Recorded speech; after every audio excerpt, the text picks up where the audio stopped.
Welcome back everyone. My name is Sagar and we are back here with another video. So in this video, we are going to create our very first Kotlin multi-platform project. In this video, we will be using Windows operating system. So we will not create an application for iOS. But using Compose Multiplatform, we are going to create Android, desktop and web application. And if you are a macOS user, then you can also go for iOS application. So let's get started. Instead of creating our project from scratch, we can get a template from kmp.jetprince.com. Here I will add the name demo KMP.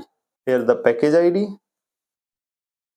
and here you can select the platform. So Android, iOS, and we are going to create a shared UI using Compose Multiplatform, and we will also create desktop and web. Notice this, that web is currently experimental, but I am sure they will proceed with WebAssembly instead of JavaScript. So now I can download the zip file. So it is here downloaded. Now we will extract it. Now we can open this project in our Android Studio, and if you are not using Android Studio, then you can also go for Fleet. Let me just show you. So Fleet is an improved and faster IDE by JetBrains that we can use for our KMP project. For the sake of simplicity, I will just go with Android Studio. Let me just give the path here. This is the project.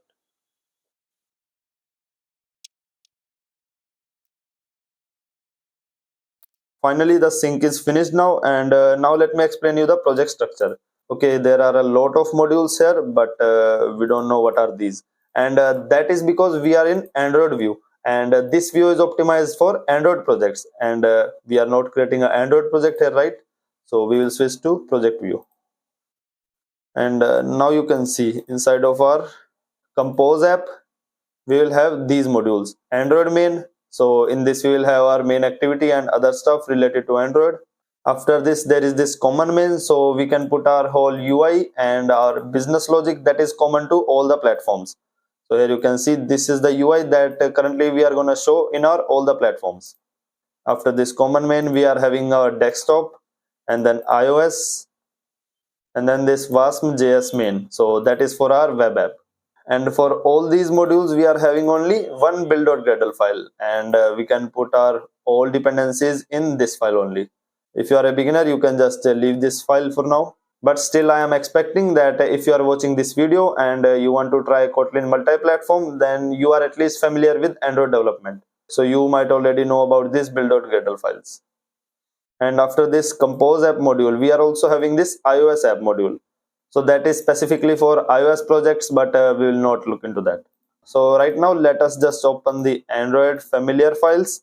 So we are having this main activity, and inside this set content we are having this app composable. So where is this app composable? Inside of our common main.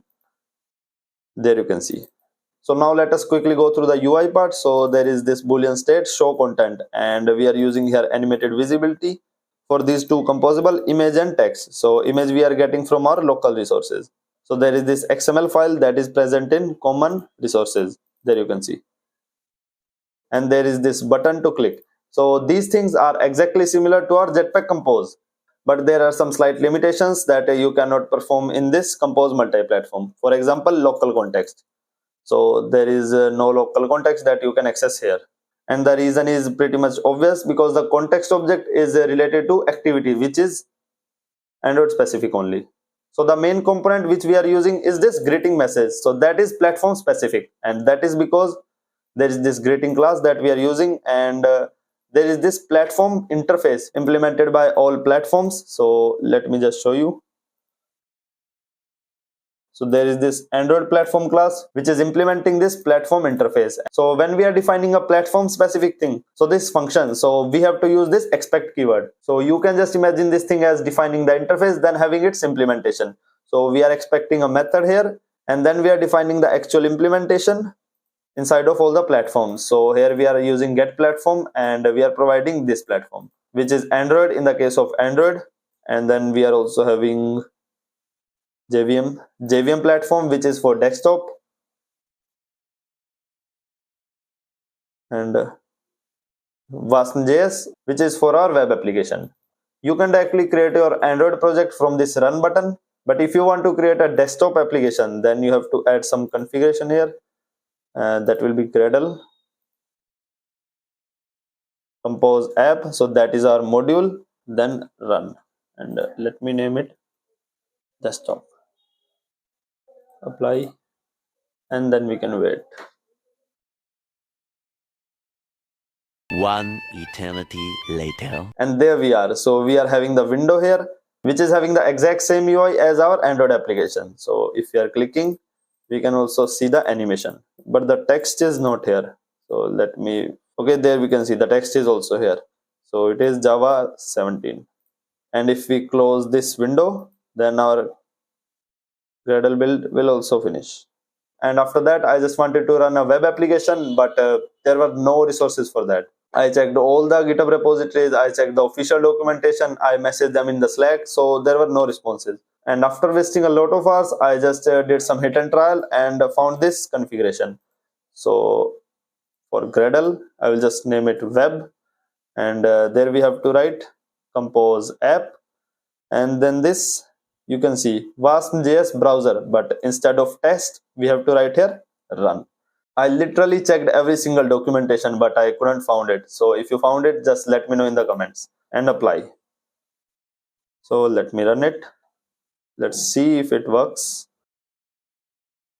Okay, finally this pop-up is here. Let us allow it. And now you can see the UI is same for our web application also. So click here, and there you can see. It is also having the text below this image, but it is not visible. And also we cannot resize the application. And let me tell you one more thing. By default, we cannot inspect our web KMP application. So in other website, you can just right click and inspect this thing. But in Compose, there is nothing. I'm pretty sure there is some configuration that we have to add. I am not a web expert. You can just do some research and add it if you want.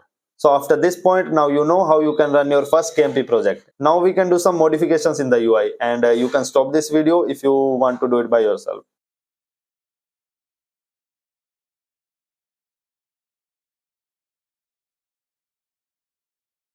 Okay, let's go through the new UI.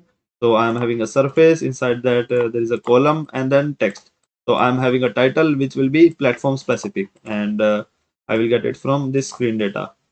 So there is this platform interface that every platform will implement, and they will override these two fields. So content list and name. Name I am getting as a title. So first is this title, and then there is this flow row. So it will give me a content list, and I'm showing them in a card.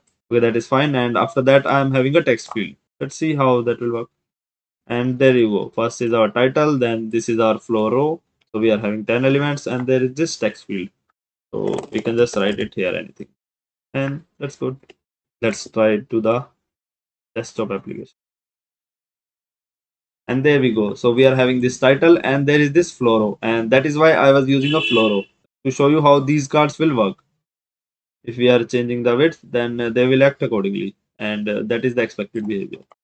And the text field is also accessible. And the same goes for our Android application. So I hope this video helps you in starting your KMP journey. And if you found this video helpful, then do hit a like button and also subscribe. So I will be posting more KMP and Android related content.